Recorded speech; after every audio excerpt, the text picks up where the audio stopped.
ওয়ালাইকুম বন্ধুরা, ঘড়িতে যখন সময় 9:16 বাজে, আমি আছি বংশাল। বংশাল মসজিদ, যারা বাইক ব্যবহার করি আমরা সবাই অবশ্যই বংশালকে খুব ভালোভাবে চিনি, কারণ বাইকের অ্যাক্সেসরিজের জন্য বংশাল খুবই বিখ্যাত একটা জায়গা। তারপরে অবস্থানে আছে হচ্ছে মিরপুর। বংশাল দিয়ে যাচ্ছি আর কি।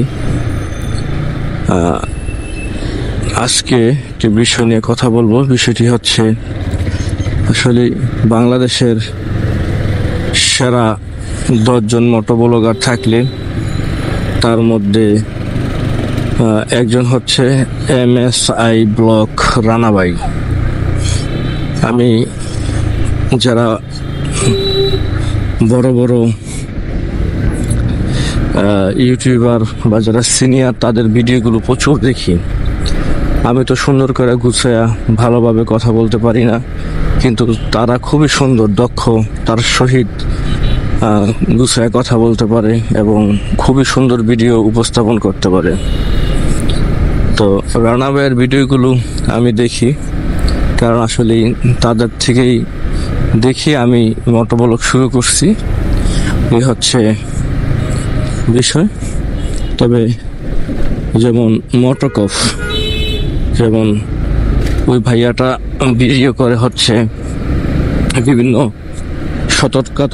সতর্কতামূলক এবং বিভিন্ন বিষয়গুলো নিয়ে মানুষকে জানায় কিভাবে রাস্তাঘাটে শৃঙ্খলা ফিরতে হবে, অনিয়ম, বিভিন্ন রকম সুশৃঙ্খলা নিয়ে কথাগুলো বলে আর কি।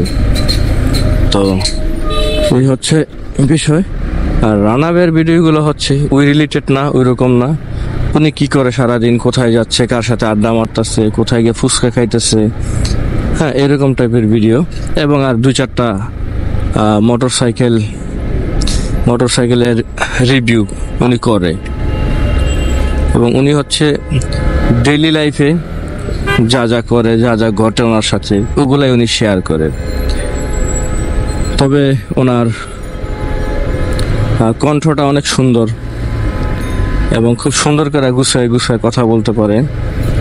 যেমন আমি আপনার ক্যামেরা ওপেন করার পরে আসলে কি কথা বলবো, কথা অনেক সময় উচ্চারণও সুন্দর করে করতে পারি না, ঠিক আছে। এর জন্য আমার এক সাবস্ক্রাইবার কমেন্টও করছে আমাকে যে আগে উচ্চারণ সুন্দর করেন, আপনার উচ্চারণ সুন্দর হয় না। তো সুন্দর না হওয়ার পিছনে কারণ হচ্ছে যখন আমি ক্যামেরা ওপেন করি তখন আসলে আমি কথা খুঁজে পাই না, যে কোন কথার পরে কোন কথা বলবো, কি এর পরে কি বলবো, আসলে এগুলো আসলে আমি খুঁজে পাইতেছি না যে আসলে কি কথা বলবো। তো যার কারণেই অনেক সময় কথা আটকায়া যায়। আর MSI ব্লগ রানা ভাই, উনি দীর্ঘদিন ধরে মোটোব্লগ করতেছে, অনেক বছর ধরে, এবং ওনার কথা বলতে বলতে, ঠিক আছে, ওনাদের কথা মানে একটার পর একটা কথা চলে আসে অটোমেটিকলি। এই হচ্ছে বিষয়। তবে রানা ভাই খুবই সুন্দর, ভালো ভিডিও করে। আপনারা যারা আমার ভিডিওটি দেখছেন বা আমার কথাটুকু শুনছেন, তারা, আমি বলবো, তাদের ভিডিওগুলো দেখতে পারেন এবং তার ভিডিও দেখলে খুব মজা পাইবেন। তো বন্ধুরা, ভালো থাকবেন, সুস্থ থাকবেন। এই পর্যন্তই। পরবর্তীতে আবার কোনো ভিডিওতে আমি স্বাগত।